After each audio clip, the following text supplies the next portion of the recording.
So as you quiet your mind, what happens is you allow this dominant part of you, where all of your desires are purely tended, you would allow that to become the dominant part of your experience. And when that happens, then as you come back out of your meditation, back into your physical awareness, often just before you come back in, you begin to be aware, or we like to call it receive, some thoughts or impulses. And when your thought or impulse comes from that vibrational environment, it's always a thought or an impulse that will serve you in terms of what you really want. If your thought or impulse comes from a place where your mood is negative, then it usually not only does not serve you, it usually perpetuates the very thing that has been bothering you. And so we've been saying to our friends, make a decision to meditate on Sunday, and it'll take you 15 minutes, maybe 20. We wouldn't set aside more than 20 minutes. But as you quiet your mind, it might take you 10 or 11 or 12 or 13 minutes to even get to the place where you are feeling some detachment.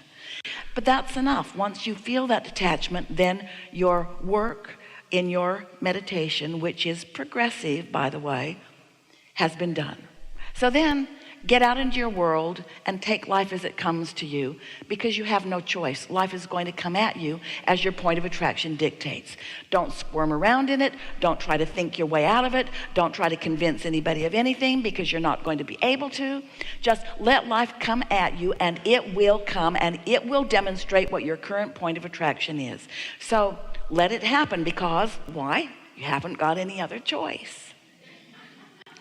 Oh, you could go back and meditate again, but we would wait until Monday morning. And then we'd meditate, and we'd get into that vibration of non-awareness. And then as the impulse comes, we'd go out into our day, and we'd go as far as we could go. Let life come at you, because it will, because you are attracting it. But the good news is, all the time that contrasting experiences or not contrasting experiences are coming to you, in other words, wanted and unwanted, you are shoring up your vortex with even more affirmation. And so then meditate on Tuesday and go as far as you can go into the day, and then meditate on Wednesday and go as far as you can go into the day, and meditate on Thursday. And after a week or two of this, what you begin to notice is your mood is really improved, because your dilution of the pure positive energy and the perspective of who you really are is making some headway into your day-to-day vibrations. We want to offer to you a statement that you probably will not want to hear from someone like Abraham, who has been in your mind perhaps a proponent of positive thought. But when you're over here in this manifested part of your life experience, and you're trying to think your way out of something, you can't get there from there, because the thoughts that are coming to you are the same resistant thoughts that you've already got going on. But when you quiet your mind, you see, you didn't put your desire to sleep, you just put your resistance to sleep when you meditated. Your desire, which is being tended by your inner being, still remains powerful and active. And so you just get more receptive and more receptive, which leads us to the most powerful statement that we want to make to you about how your vibrations turn to thoughts and your thoughts turn to things. You've got to wonder how it is that you create your own reality. You are a vibrational being, but you must learn to manage the vibration of your being, which means your mood and your awareness of your mood is really, really important. So let's say that you're moving through your day and something happens and it hits you in a strong way. In other words, it is annoying at least and really awful at most. And maybe you're enraged, maybe you feel powerless, or maybe you're just overwhelmed. In other words, there's quite a range of negative emotion. But as that resistance is showing itself to you by that emotion that wells up in you, and then you have an impulse to say something or to do something, we just want you to know that it's not going to be a good impulse, and it's not going to have a good outcome. In fact, we've written several books. A book, Ask and It Is Given. In the back of it, there are 22 processes that can help soften those moments, but they usually don't fix those moments. You could even behave yourself and not say what you really feel like saying. Well, that is an improvement. Or you could reach for the best feeling thought that you can find. But we want to say to you, the best feeling thought that you can find from that place of rage is not a very good feeling thought. In fact, it's so much the same as the thought that you're already thinking that there's not a whole lot of improvement in it. You'd be better to just walk away or take a nap. So what we're really getting at is, once you have momentum going enough that you're feeling strong emotion about it, you can't get there from there.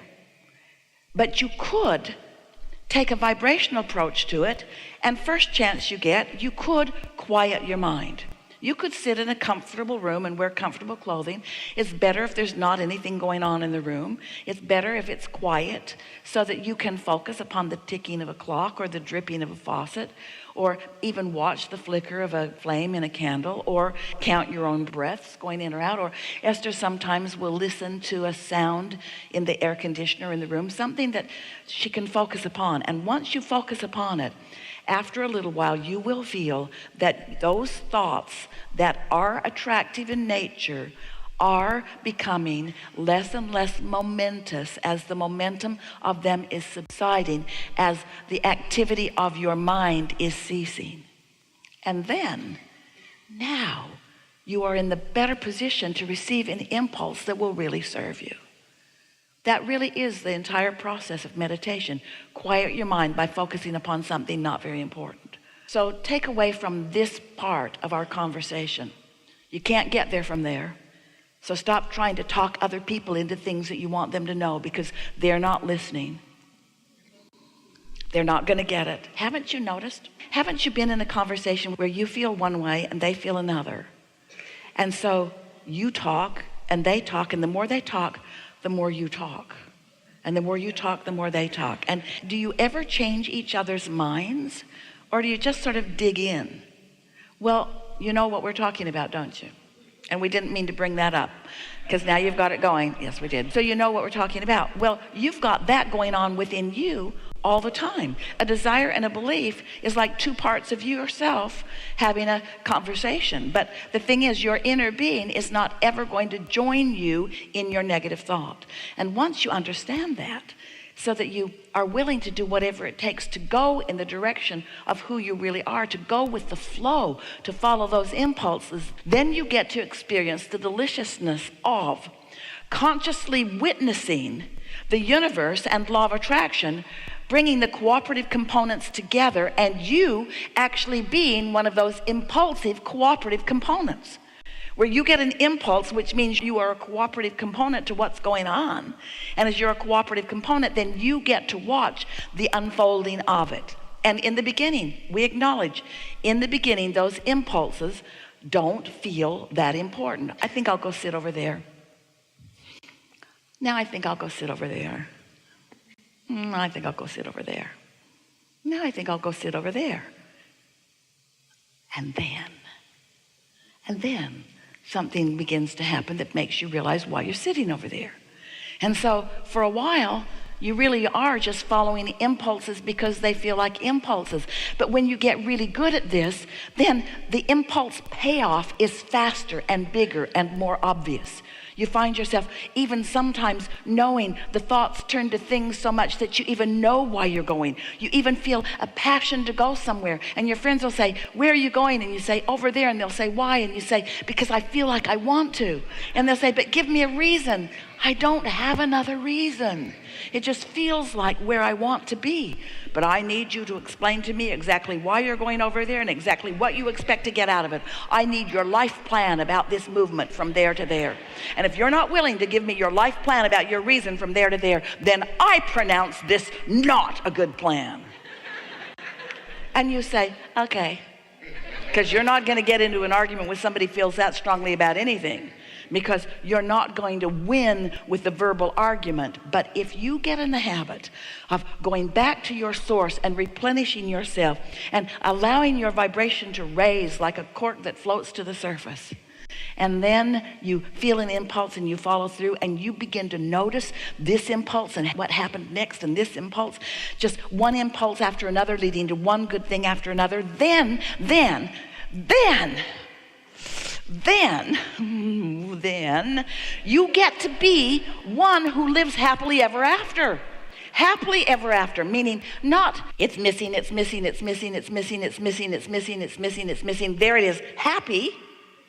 No, happily ever after. Happily in this impulse and in this one and in this one, because you figured something out.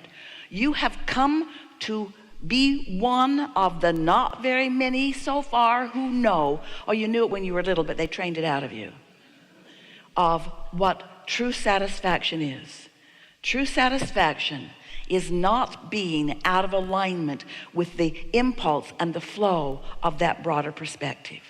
So you go over there and you just feel satisfied. You're not bouncing off the wall with enthusiasm about it. It just feels satisfying, and then satisfying, and then satisfying, and then satisfying. And as you allow the momentum of these satisfying feelings to gather, then it won't be long before you'll be on the brink of this manifestation. And we know, Esther said to us the other day, Abraham, this was before we were really talking about this satisfaction factor and about the momentum of thoughts are turning to things. So it was a little while ago, and she said, Abraham, I know about the vortex and I believe in it. I felt it. I can feel when I'm close to it. I can feel when I'm in vibrational sync with it. And I watch things unfold. I get this. I believe it. But I just want you to know, Abraham, Esther said, that I really like manifestation best. I really, really like it when the manifestation happens. I really like it when my desire comes out, where I can really see it and observe it with all of my physical senses, and where others can see it too. I really, really like manifestations. And we said, of course you do. You came here to this leading edge environment because you are a creator of these manifestations, but you can't get there from there. If you don't allow yourself to be satisfied in the not seeing it, then you're not going to see it. You're not going to see it. You have to believe it before you see it. You have to feel the satisfaction, even though you can't see it, the satisfaction of this impulse and this. And then after a little while, you'll get so good at observing the universal forces bringing together the cooperative components that you'll stop doubting. You'll know by your mood. You'll know by your mood that you were on the track of it. You'll know by your mood. You don't have to see the end results. When you get on the road, when you're taking any journey, you cannot see your final destination. You're on this road and this road and this road and this road and this road. You found that out coming to this hotel. There are lots of different twists and turns and lots going on just getting to this destination. It's always that way, you see. But the way you feel along the way matters so much. And you know why? Because that's your life. Now. And so if I'm pensive and unrewarded now, but I'm going to be happy when I get over there, not so much. If I'm worried about something now, not so much. You have to show yourself how to find satisfaction right now. And we're just saying, we love you so much. It is unlikely. We love you so much.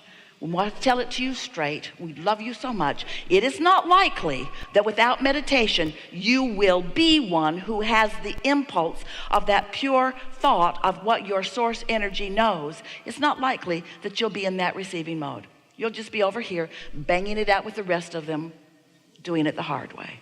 There's so much leverage in step 3. And since step 1 and 2 are already done for you, is it too much to ask you to just try to do step 3 just a little bit? Just focus yourself in step 3 just a little bit and let the universe surprise and delight you. Have you heard us say surprise and delight you? We've been talking about letting things surprise and delight you for a very long time. And Esther in the beginning wondered, well, if I'm the deliberate creator of my own experience, then really, Abraham, how much surprise can there be? If I'm the one that's making all of the decisions, and we say, because you made the decisions incrementally and you put them in the vortex one at a time over a long period of time, and a lot of them were there before you even came into this physical body, and you really do not know how wonderfully they have gelled together and how many other cooperative components have come together. All you're going to get is the first impulse, and as you follow it, and then it blossoms into this full-blown manifestation, yes, it's going to knock your socks off. It's going to surprise and delight you in ways that we cannot even begin to describe. But what matters to us more that you hear is along the way you're going to have fun. That's what matters most. Along the way you're going to be having fun. Satisfaction. That's your mood. How are you? Happy. How are you now? Happy. How are you now? Happy. You mean you're not even happy? Happier, happier, happier, happier, happier? Well, maybe you could call it that. But as momentum of satisfaction grows and grows and grows and grows and grows, those manifestations are knock your sockables offable.